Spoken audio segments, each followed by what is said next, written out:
Hae-jin berangkat ke klinik berpapasan dengan Kepala Hong. Mereka saling menyapa dan terjadi berkali-kali. Hae-jin dan Kepala Hong berpapasan. Keesokannya Hae-jin berangkat ke klinik bersama sahabatnya. Namun pagi ini tidak berpapasan dengan Kepala Hong. Ia merasa tidak nyaman dan merasa kesal. Juga tidak bisa fokus. Hae-jin mencari-cari Kepala Hong namun tidak bertemu sama sekali. Hae-jin kembali ke klinik dan mengobrol dengan sahabatnya. Kemudian seorang pasien datang. Hae-jin memeriksanya. Setelah itu perawatan dilakukan oleh sahabat Hae-jin.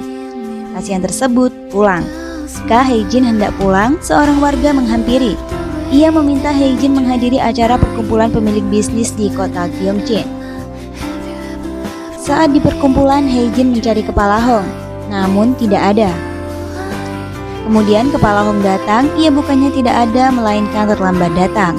Kepala Hong memilih duduk di samping Hae-jin. Tiba-tiba memasuki acara hiburan. Kepala Hong bernyanyi dengan gitarnya. Hae-jin lelah dan ingin cepat pulang. Ia berpura-pura mabuk dan tidur, namun matanya tertuju pada penampilan Kepala Hong. Acara usai, semua orang pulang. Namun Hae-jin masih berpura-pura tidur. Kepala Hong mengantarnya pulang dengan Hae-jin di punggungnya. Dalam perjalanan sepatu Hae-jin terjatuh. Kepala Hong tiba-tiba menurunkan Hae-jin. Ia mengatakan dirinya tahu Hae-jin hanya berpura-pura tidur.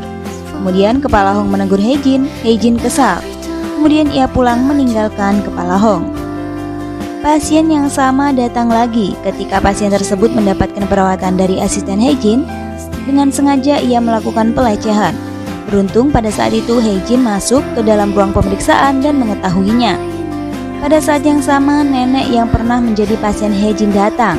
Ia menyaksikan kegaduhan itu, segera meninggalkan klinik dan menghubungi Kepala Hong. Saat itu Kepala Hong sedang berada di pantai. Ia berlari sekuat tenaga menuju klinik gigi Hae-jin dan menangkap pria jahat itu. Seorang polisi datang. Pria itu ditangkap, namun Hae-jin dan Kepala Hong juga dihukum karena penjahat tersebut terluka. Hae-jin hendak dilepaskan, namun ia bersikeras untuk tidak meninggalkan penjara sampai pria jahat itu ditangkap dan dihukum. Sahabat Hae-jin datang. Mereka saling meratapi, sementara pintu dibuka dan Kepala Hong sudah berada di luar. Kepala Hong dan para polisi menonton kelakuan konyol Hae-jin dan sahabatnya. Setelah kembali ke klinik, Hae-jin meminta sahabatnya untuk memberitahukan semua yang terjadi. Hae-jin sangat menyayangi sahabatnya. Ia menyesalkan apa yang terjadi pada sahabatnya di klinik. Sore harinya, Hae-jin dengan sebotol minuman duduk di depan rumah Kepala Hong. Ia berencana memberikan hadiah minuman tersebut kepada Kepala Hong. Kepala Hong meminta Hae-jin mampir dan melihat rumahnya. Kemudian mereka makan dan minum bersama sampai Hae-jin mabuk dan tidak sadarkan diri. Setelah minuman tersebut habis, mereka saling bercerita. Hingga Hae-jin berbagi cerita sedih, Kepala Hong menaruh kedua telapak tangannya di pipi Hae-jin. Entah apa yang terjadi di antara mereka berikutnya. Cerita dilanjutkan pada episode yang akan datang. Terima kasih.